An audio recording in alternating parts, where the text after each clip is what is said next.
Shalom Bapak Ibu dan Saudara dikasihi Tuhan Yesus. Kalau saya dengan postur seperti ini terlihat seperti Gilbert Lumendong ya. Ya beda bisa tipis. Bapak Ibu, mari kita akan berdoa terlebih dahulu. Bapak Surgawi yang kami kenal dengan nama Tuhan Kristus, kami bersyukur Bapak Engkau memberikan kesehatan pada kami, keselamatan dari Tuhan, pertolongan-Mu senantiasa menyertai kehidupan kami. Dan saat ini tibalah bagi kami untuk bersama-sama belajar akan kebenaran firman-Mu. Kiranya Tuhan akan kuasai kami dengan Roh Kudus-Mu. Doa kepada hamba-Mu terhadap ini, Tuhan berikan hikmat akal budi surgawi makrifat dari Tuhan, agar apa yang kami sampaikan ini benar-benar keluar dari hati Bapa sesuai dengan kehendak dan pimpinan-Mu. Di dalam nama Yesus kami berdoa dan mengucap syukur. Amin. Amin.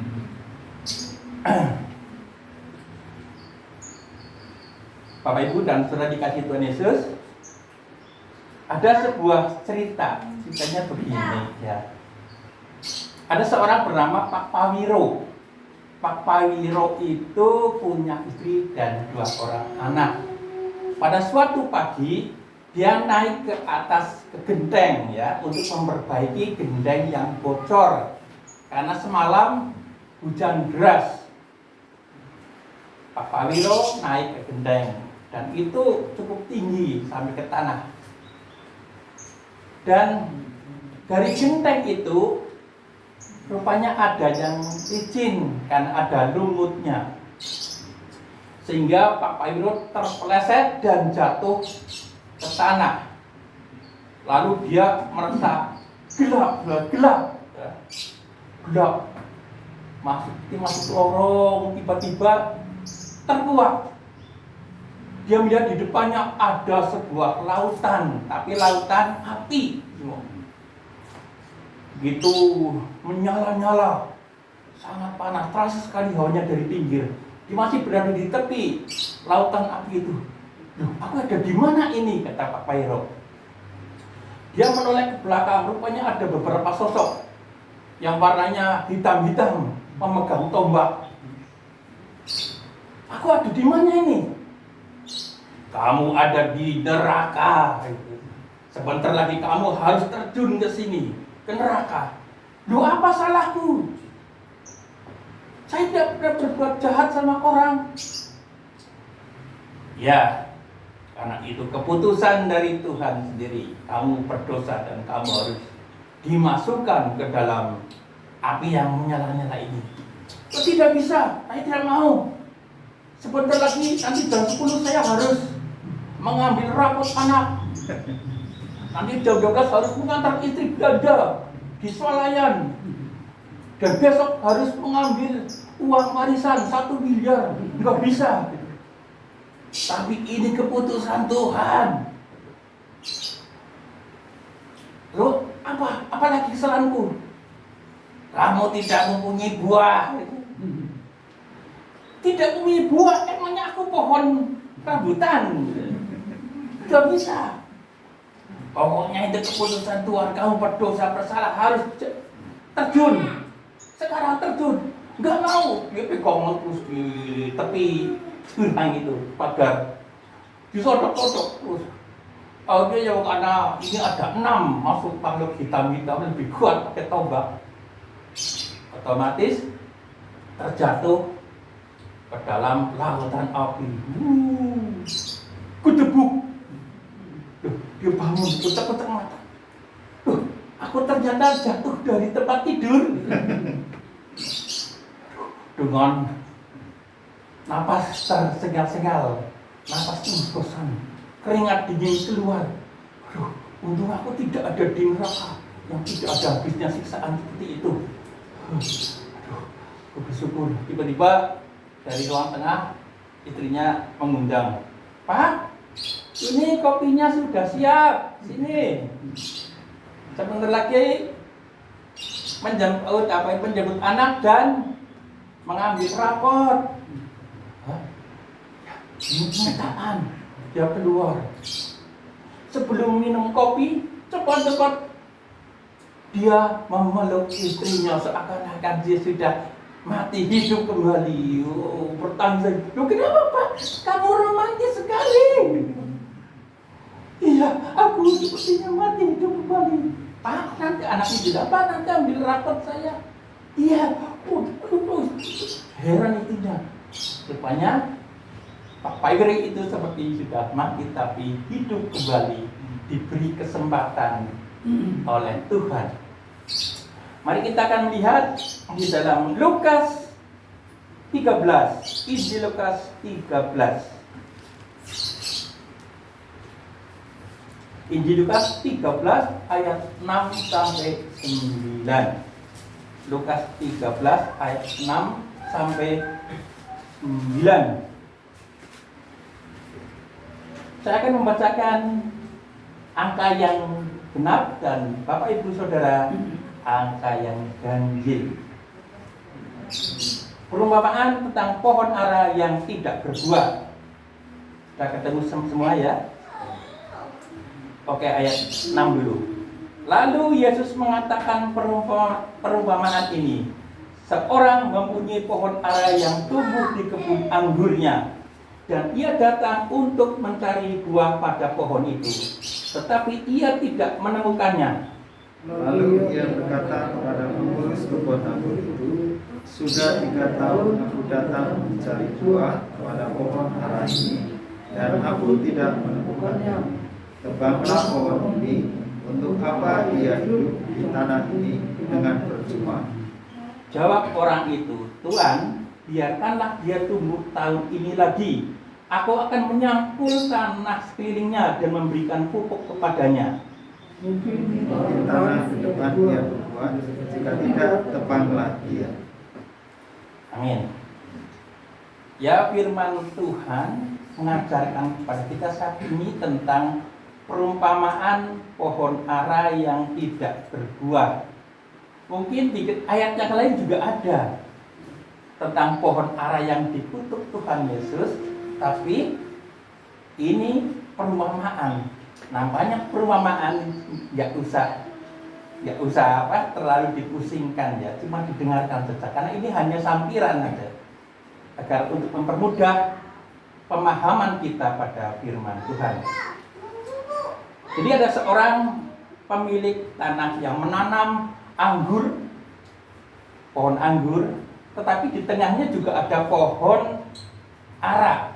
Pohon aranya tinggi. Lah, pohon anggur ini bisa berbuah. Tetapi pohon ara ini yang sudah tumbuh besar dan daunnya rindang, hijau, tetapi tidak berbuah. Nah, tiap tahun pemiliknya ini melihat atau berharap agar ada buah dalam pohon ara ini, tetapi tidak pernah dijumpai buah itu. Tahun kedua datang lagi juga tidak ada. Tahun ketiga tidak ada lagi. Akhirnya dia sepertinya kesal ya. Dia berkata, kalau begitu pohon ini ditebang saja. Tetapi pengurusnya atau pengelola tanah atau istilahnya apa ya, pelaksana harian itu berkata kepala pelaksana harian, jangan dulu Tuanku, beri kesempatan 1 tahun lagi. Saya akan berikan pupuk, menghamburkan tanah, menggemburkan tanah. Siapa tahu subur dan tahun depan bisa berbuah, itu harapannya. Nah, sampai sini firman Tuhan ini seperti mengambang, tidak ada ujungnya. Kalau di dalam cerita kok tidak ada tamatnya, tidak ada endingnya. Tapi kalau saya melihat itu, kalau waktu di SMP, kalau cerita novel yang berbobot itu justru yang endingnya itu memberikan pertanyaan kepada kita, ujungnya mau kemana? Nah, jadi ujung dari firman Tuhan ini mempertanyakan kepada diri kita, mau pilih yang mana? Berbuah atau tidak? Bapak Ibu dan saudara dikasih Tuhan, firman Tuhan yang saya sampaikan ini akan berjudul hidup ini adalah kesempatan. Hidup ini adalah kesempatan. Kenapa hidup ini adalah kesempatan? Ada beberapa alasannya. Yang pertama, karena ada kesabaran Allah. Yang pertama, ada kesabaran Allah itu di dalam ayat 6. Ayat 6 demikian firman Tuhan.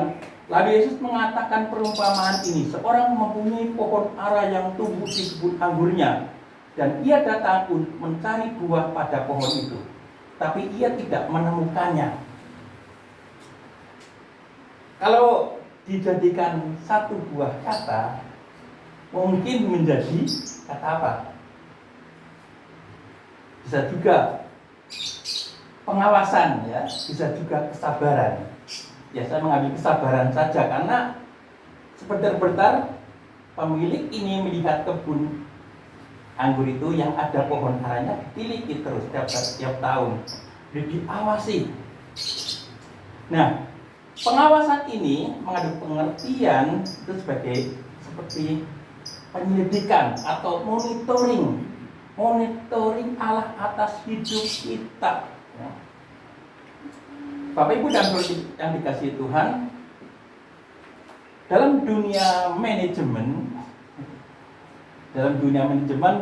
mungkin kita pernah mendengar, ya, untuk mengelola sebuah perusahaan diperlukan 4 tahap yang disebut sebagai POAC.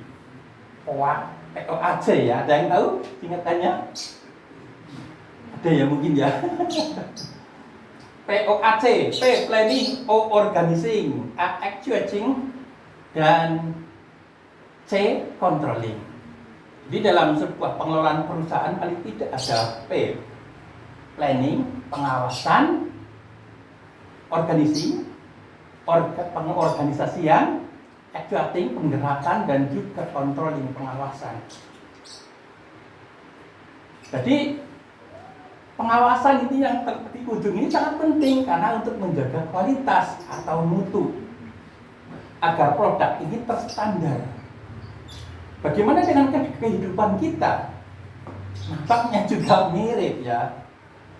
Allah membuat rencana dalam kehidupan kita. Rencananya agar manusia itu selamat, dikembalikan ke gambar dan rupa Allah yang sempurna. Yang kedua, Allah juga mengorganisir kita. Mengorganisir manusia pertama dari tanah atau debu tanah, tapi belum hidup. Yang ketiga ada actuating atau penggerakan. Bagaimana menggerakkan tanah ini jadi hidup? Allah meniup, memberi nafas tanah ini. Jadilah hidup, jadi manusia. Apakah ada pembiaran? Tidak. Ada pengawasan, controlling yang terus menerus. Tidak hanya mencipta dan pembiaran, tapi ada kontrol, ada pengawasan. Buktinya Adam ditanya, Adam, di manakah engkau? Adam, di manakah engkau? Diawasi terus. Kain, di mana adikmu? Aku tidak tahu. Tapi darah adikmu berteriak kepadaku. Diawasi juga. Juga dalam kehidupan kita, rupanya kita terus dipantau, dimonitoring terus menerus, ya. Karena Allah sangat mengasihi kita. Nah, Bapak Ibu dan Saudara yang dikasihi Tuhan, jadi Allah menciptakan kita tentu ada misi dan visinya. Ada misi, visinya, dan juga ada langkah-langkah. Apa misi dan visinya? Kita melihat di dalam Kolose 1 ayat 16. Sebagai dasar pengetahuan kita mengapa ada pengawasan dari Allah sendiri, Kolose 1 ayat 16. Demikian firman Tuhan, karena di dalam Dialah telah diciptakan segala sesuatu yang ada di surga dan yang ada di bumi, yang kelihatan dan yang tidak kelihatan, baik singgasana maupun kerajaan, baik pemerintah maupun penguasa. Segala sesuatu diciptakan oleh Dia dan untuk Dia. Diciptakan Allah, untuk Allah. Artinya apa? Artinya kita diciptakan, kita tercipta itu punya tujuan atau visi, yaitu untuk memuliakan Allah. Memuliakan Allah, menyenangkan Allah, menyembah Allah. Anda yakin itu?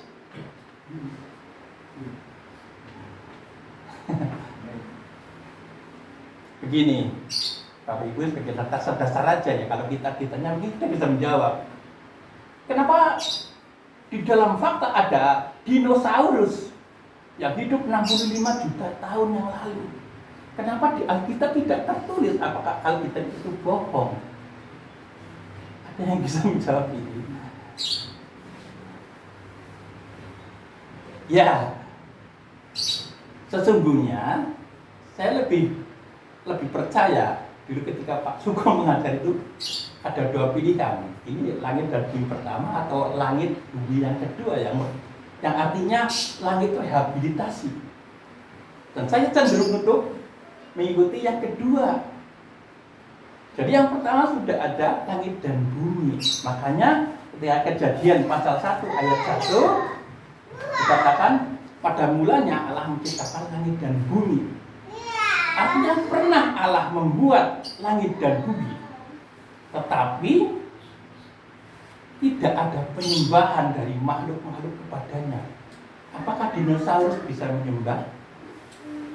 Bintang-bintang purba, primat bisa menyembah? Rasanya enggak ya. Oleh karena itu Tuhan menyembahkan asteroid ya. Ini secara pengetahuan asteroid menghantam bumi, dinosaurus makhluk mati semua. Habis. Lalu roh Allah melayang-layang di atas permukaan air, menciptakan langit dan bumi, termasuk manusia dan makhluk-makhluknya. Jadi kalau tidak mempermuliakan Tuhan, ya hancurkan saja.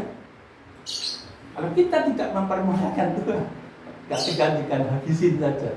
Masa sih? Iya. Coba waktu zaman Nuh, tidak ada orang yang mempermuliakan selain keluarga Nuh. Tidak mempermuliakan Tuhan. Mereka berbuat jahat, ya habisin saja. Kedua itu. Lalu suatu saat kelak, yang ketiga ketika Tuhan datang, juga ada tindakan ketiga seperti ini. Hancurkan saja. Lalu dia ada orang yang menyembah, memuliakan namanya. Amin. Oke. Itu ya. Jadi kita diciptakan oleh Dia untuk Dia, dikembalikan Dia dalam bentuk penyembahan atau pemuliaan nama Tuhan. Nah, visinya untuk memuliakan tadi ya, memuliakan dan menyembah Tuhan. Lalu langkah-langkahnya ya bertobat, lalu memikul salib, lalu ada buah-buah pertobatan, ada perubahan, berbuah, manusia lama mati dan hidup lagi. Itu langkah-langkahnya. Nah sekarang yang kedua, kenapa hidup itu ada kesempatan? Alasannya yang kedua adalah ada keadilan Allah. Ada keadilan Allah. Itu ayat 7. Lalu ia berkata kepada pengurus kebun anggur itu, sudah 3 tahun aku datang mencari buah pada pohon ara ini, dan aku tidak menemukannya. Tebanglah pohon ini. Untuk apa ia hidup di tanah ini dengan percuma?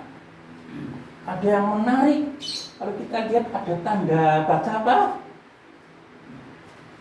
2 kali tanda baca apa ini?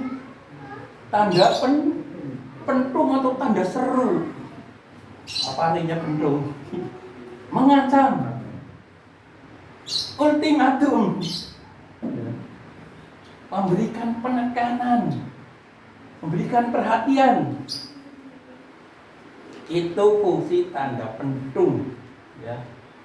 Jadi ini bisa juga mempunyai pengertian sebagai kemarahan, ya. Kemarahan pemiliknya, jengkel, kok nggak berbuah? Gitu, ya. Oke.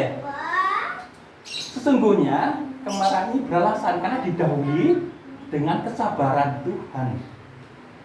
Allah itu panjang sabar. Kalau kita melihat di dalam Nahum 1 ayat 3a dikatakan, Nahum 1 3a, Tuhan itu panjang sabar dan besar kuasa, tetapi ia tidak sekali-kali membebaskan dari hukuman orang bersalah. Artinya apa? Dia kasih, dia panjang sabar, tapi masanya kalau bertindak keadilan, dia lakukan keadilan. Hukuman hantam saja. Iya, jadi seimbang antara kasih dan keadilan Allah. Nah, tapi dia kan panjang sabar, betul. Panjang sabar, Allah panjang sabar. Tetapi kesabaran Allah itu ada ujungnya. Kesabaran Allah ada ujungnya. Seperti tali yang panjang banget, tapi sepanjang-panjangnya tali tetap ada ujungnya. Jadi panjang sabar, tetapi masanya tegas, ya tegas. Masanya memperlakukan keadilan, ya lakukan keadilan. Bapak Ibu dan saudara yang dikasihi Tuhan, Tuan pemilik ini berkata kepada pengurusnya, kepala pengurus itu, kalau tidak berbuat seperti ini sampai 3 tahun, dia ditebang saja. Seandainya pohon itu punya perasaan, pasti dia ketakutan. Hah? Aku mau ditebang. Itu kampak sudah disediakan di akar. Aku takut. Pasti sakit. Lalu apa yang terjadi nanti yang ketiga? Ini ketegasan dulu ya. Jadi kalau nanti ditebang, ya tebang saja. Tidak ada kompromi. Tidak ada persamaan dengan kartu SIM card ya. Kalau dia habis, bisa diisi ulang, habis diisi ulang, atau habis ganti kartu. Bisa, tapi ini tidak bisa. Ya. Atau seperti game dalam HP, game over, habis. Tapi bisa dilakukan restart ya. Di-reset lagi, dan ini lagi bisa hidup lagi. Tapi kalau namanya kehidupan di dalam Tuhan, nggak mana habis. Cuma kita tidak tahu kapan waktunya habisnya waktu kita. Ada yang orang sudah tua, tapi tidak mati-mati. Tapi yang muda, ada yang mati. Jadi umur tidak menjamin suatu kehidupan lebih lambat atau lebih cepat.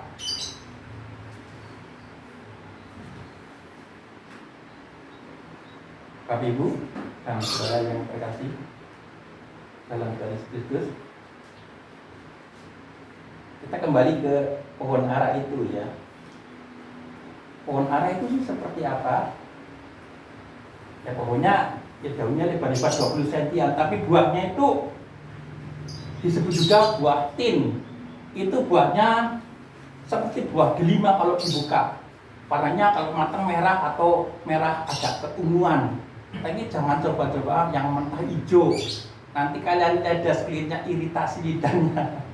Itu ya, itu pohon buah ara. Dan buah ara ini ditunggu karena rasanya manis. Dalam 1 tahun buah ara itu bisa berbuah 10 bulan. Jadi kalau bulan ada 12, 10 bulan bisa berbuah.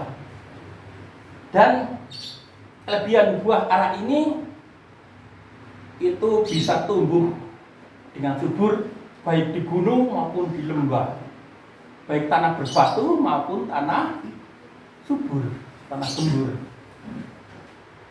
ya. Baik di musim kemarau maupun hujan. Jadi artinya seharusnya kalau diterapkan kepada kita bisa menerapkan atau memperlihatkan sikap buah-buah roh kita kepada orang lain. Kita bisa menunjukkan bahwa kita adalah orang yang mengasihi, orang yang murah hati kepada orang lain. Ditunjukkan dimanapun kita berada. Bapak Ibu dan saudara yang dikasihi Tuhan, Lalu bagaimana kalau untuk memperbaiki pribadi kita?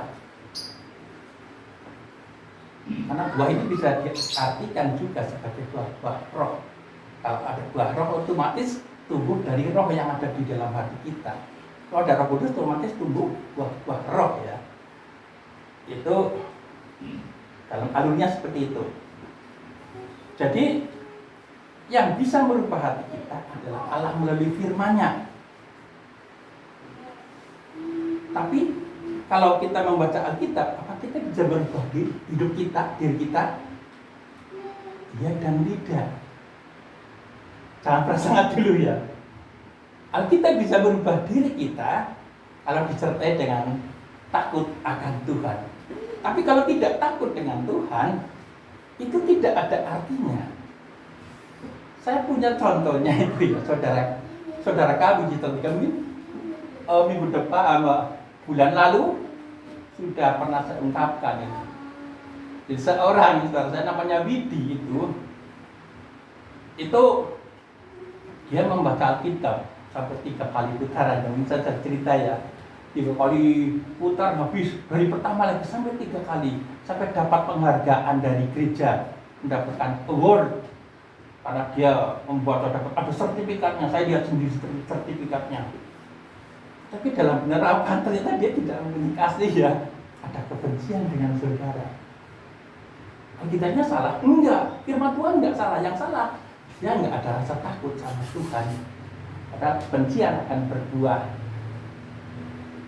dosa, dan dosa itu benci sama dengan membunuh ya. Oke Bapak Ibu dan Saudara dikasih Tuhan. Jadi yang bisa mengubah diri kita adalah firman Tuhan. Tapi kan ada seminar, contohnya seminar pria sejati, seminar pria apa lagi? Terhormat. Benar, ada seminar wanita bijaksana. Masalahnya gini, saya waktu di gereja lama ini saya jadi ketua prianya, ya, pria baptis. Jadi anak punya pria-pria semua itu. Lah, ada suatu seminar namanya pria terhormat. Nah, yang diutus ke sana itu 4 orang. Ya, saya tidak sebutkan namanya ya. Tapi yang 2 ini setelah mendapat penataran tentang pria terhormat, apakah jadi terhormat? Lihat kehidupannya. Yang satu ini orang Jalan Ahmadiyani masih KDRT terhadap istrinya.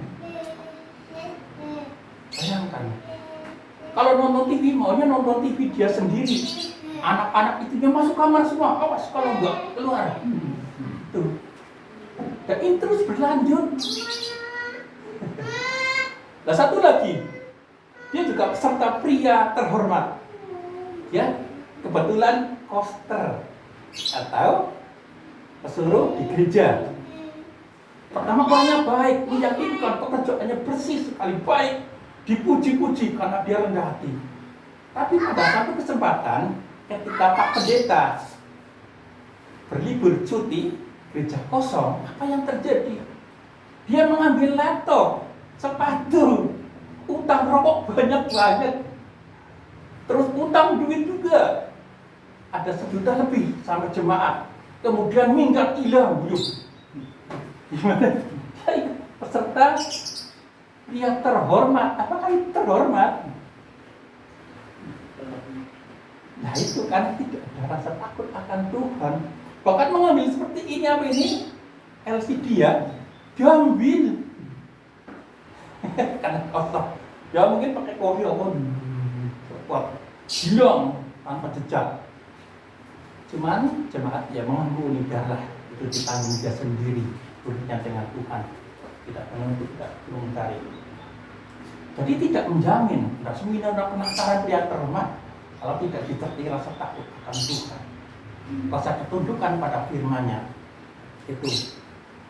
Lalu juga ada seminar lagi, seminar wanita bijaksana. Ya, betul ada tadi di gereja itu ada wanita bijaksana. Loh, salah satunya itu yang ditatar seorang ibu muda dengan rajin, lalu menguatkan ibu yang sini, ibu sana dikuatkan, diserang lagi. Ada bulan pertama. Tapi yang kedua, ketiga, apa yang terjadi? Dia sering mangkir, tidak datang kebaktian. Lalu apa yang dilakukan minggu pagi? Dia lebih memberati organ tunggal, karena dia nyanyi organ tunggal. Jadi dikesampingkan dulu kebaktiannya. Nah itu apakah wanita bijak? Ya tentu saja tidak, ya. Jadi firman Tuhan mengajak pada saat ini, agar kita tidak dihakimi Tuhan, kita harus berbuat, lakukan firman Tuhan dengan takut dan gentar. Sekarang yang terakhir, yang ketiga, hidup ini adalah kesempatan. Alasan yang ketiga adalah ada peluang dari Allah.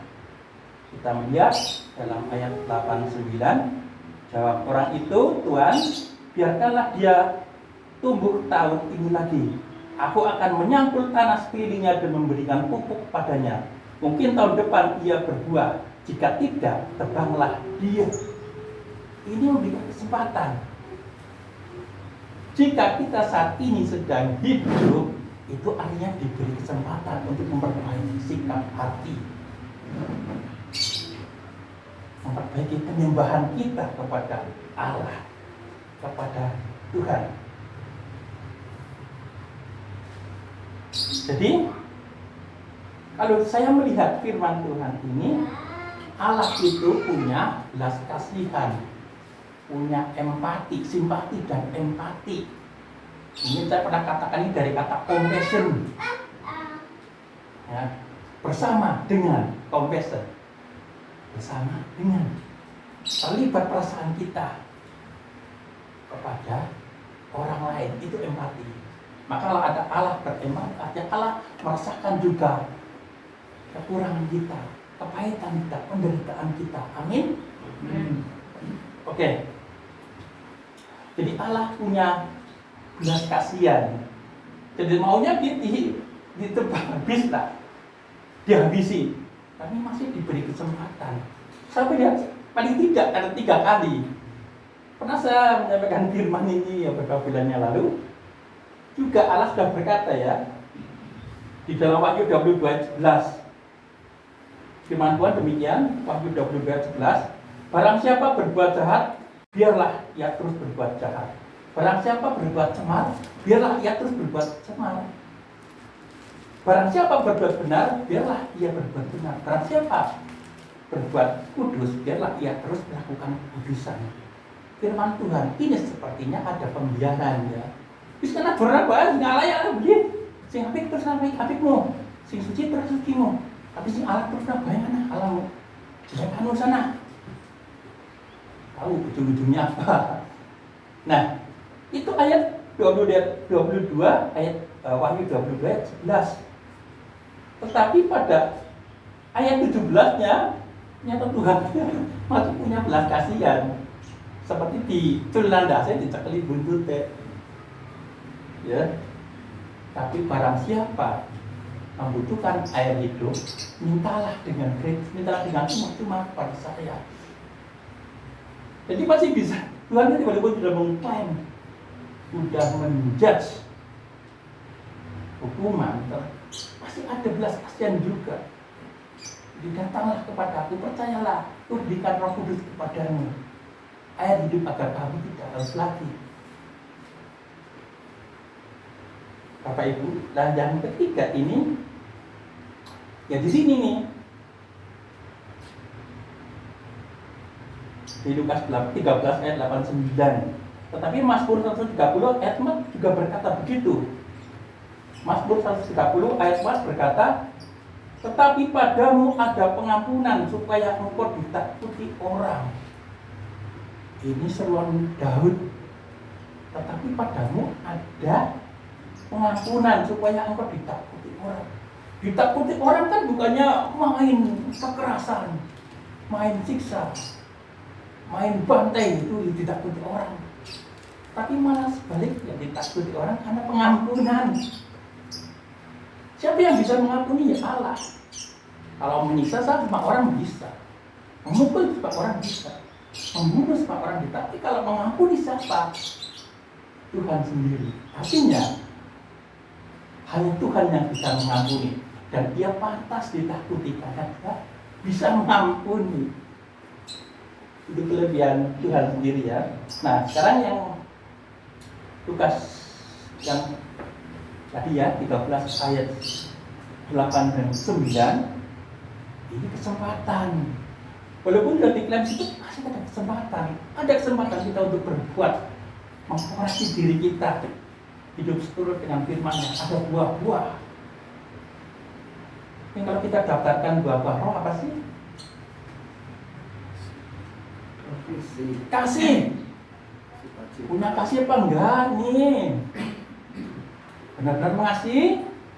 Oke, lanjut. Terus sukacita. Pada punya sukacita apa enggak? Kepada merawat kabeh. Amin. Yang ketawa-ketawa sukacita itu. Terus punya damai sejahtera apa enggak? Bisa berdamai dengan orang lain. Benar? Amin? Berdamai? Oke. Punya kesabaran apa enggak? Sabar. Enggak punya berasnya tenang aja. Enggak punya sekarang Bang, kan ada singkong tetangga.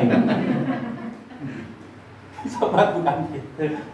Sabar ini walaupun tertekan, dia tetap bisa menguasai diri, seperti menguasai kota. Lalu kebaikan, pada punya kebaikan apa enggak? Sampai di mana baiknya? Kalau kalian baik, berarti punya surat keterangan kelakuan baik. Yang tidak punya surat keterangan kelakuan baik, yang enggak baik, ya enggak seperti itu ya. Kebaikan itu bisa dirasakan orang lain. Kemudian punya kesetiaan enggak? Setia untuk berbakti, berdoa. Kalau namanya doa, apa ya? Kayaknya jujur aja, kurang laku betul. Saya pernah gini, harus sembuh dari sakit asam lambung. Saya sempat ingin berdoa di sebuah gereja karismatik di Karangturi. Terus terang gitu, saya ingin berdoa gitu. Nah, datang ke sana pas jamnya jam 5 sore, tapi nggak ada orang. Adanya cuma pendeta, istrinya, dan juga anaknya.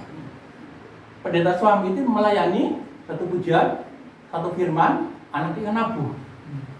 Lalu yang hadir siapa? Cuma saya sendiri dewekan. Teman-teman nih berdoa tidak laku di sini. Ganti yang gereja satu lagi yang di Pasar Manis. Kan ada jam doa yang Prabu itu jam 5 saya doa.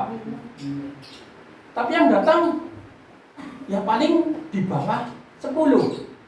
Ya nggak jauh di angka 10 itu, 10 yang hadir. Anak muda nggak ada, pada anak mudanya banyak. Kalau jemaahnya bisa sampai 200, kenapa yang datang cuma di bawah 10? Baru terang bendera nggak hujan. Artinya doa itu kurang laku. Hati-hati nih ya. Ada saat-saat ya masuk di zaman-zaman Pak Kebluk itu harus banyak-banyak dekat kepada Allah, kepada Tuhan dalam doa, dalam firman, dalam ujian. Jadi kalau Allah datang kedapatan setia. Jangan-jangan Tuhan berkata, masihkah aku bisa menjumpai ada salah, ada iman di dalam dirimu? Ada.